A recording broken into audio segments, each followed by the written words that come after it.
สบายดีถูกไอ้ทองพร มีหยังอีเถิงหลานลุง เจ้าก็ว่าไปหลอกๆลุงๆยังมุมอยู่กะ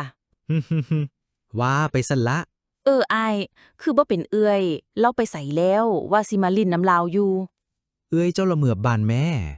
นั่นน่ะแม่นเมื่อปะลาบ่นี่ ฮ่าฮ่า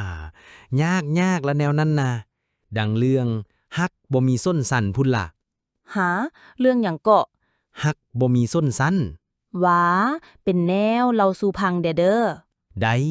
มะสิเราสู่พัง ตั้งใจพังเด้อ